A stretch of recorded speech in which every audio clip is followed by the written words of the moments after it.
तारीख होती 19 जून। वेळ होती संध्याकाळी 6च्या आसपास आणि ठिकाण होतं दिल्लीचा रन्होला विहार परिसर।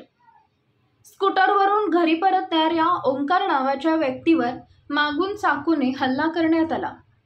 हल्लेखोर हे 3 जण होते जे दुचाकीवरून आले आणि त्यांनी चाकूने हल्ला करून पळ काढला। रक्ताने भिजलेला ओंकार कसा तरी दिल्ली पोलिसांना फोन करतो आणि त्याच्यावर झालेल्या हल्ल्याची कहाणी सांगतो। पोलीस घटनास्थळी पोहोचतात आणि प्रथम ओंकारला पुण्यात रुग्णालयात घेऊन जातात आणि नंतर प्रकरणाचा तपास सुरू करतात। हल्लेखोरांनी घटनास्थळी कोणताही पुरावा सोडला नाही।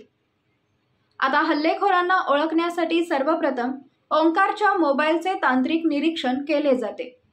हल्लेखोरांचा मार्ग नकाशा तयार केला असता द्वारका वळणाजवळ एका आरोपीचे ठिकाण सापडले। पोलिसांनी तातडीनं सापळा रचून विकास नावाच्या हल्लेखोराला अटक केली।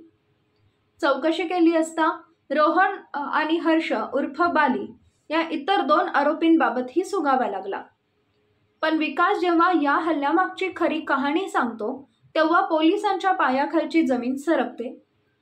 विकासच्या चौकशी दरम्यान प्रेम आणि बेवफाईची एक धक्कादायक गोष्ट समोर आली। एक कथा ज्याचे धागे ओंकारच्या मैत्रिणीशी जोडलेले आहेत, जिच्यावर तो काही दिवसांपूर्वी खूप प्रेम करत होता।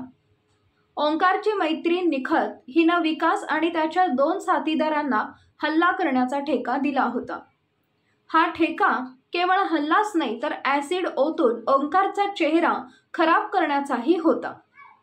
लगेच पोलिसांचे पथक निकतच्या घरी पोहोचले आणि त्याला अटक करते। आता सगळ्यांसमोर प्रश्न होता की निकत तिचाच प्रियकर ओंकारची वैरी का झाली आणि निकत स्वतः या प्रश्नाचे उत्तर सर्वांसमोर उघड करते। निकत आणि ओंकार यांनी एकाच ठिकाणी ग्राफिक डिझायनर म्हणून काम केले। निकतचे लग्न झाले होते, मात्र पतीसोबतच्या वादामुळे ती वेगळी राहत होती। 3 वर्षापूर्वी त्यांची ओंकारशी मैत्री झाली आणि हळूहळू दोघंही एकमेकांच्या जवळ आले।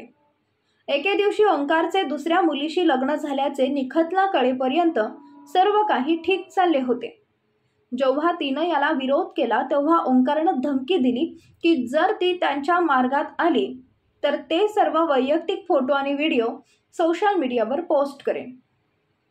तिथूनच निकतनं ठरवलं की जर ओंकार तिचा होऊ शकत नसेल तर ती त्याला इतर कोणाचाही होऊ द्यायची नाही। निकतला त्याच्या एका मित्रामार्फत विकासची ओळख झाली, जो पैशासाठी असं काम करायचा। सुपारीचा ठेका 30,000 रुपयांना ठरला होता आणि निकतनेच ॲसिडची बाटली स्वतःच्या हाताने विकासला दिली। मात्र काही कारणास्तव विकास व त्याच्या साथीदारांना ओंकारवर ॲसिड हल्ला करता न आल्याने त्यांनी चाकूने त्याला जखमी केले। तिच्या सूचनेवरून निखत आणि ओंकार यांच्यावर हल्ला करणारा विकास आता पोलिसांच्या ताब्यात असून इतर 2 हल्लेखोरांच्या शोधासाठी पथके छापेमारी करत आहेत। याबद्दल तुम्हाला काय वाटतं? कमेंटमध्ये नक्की सांगा। तेव्हा पुन्हा भेटू टॉप मराठीच्या पुढील भागात। तोपर्यंत धन्यवाद।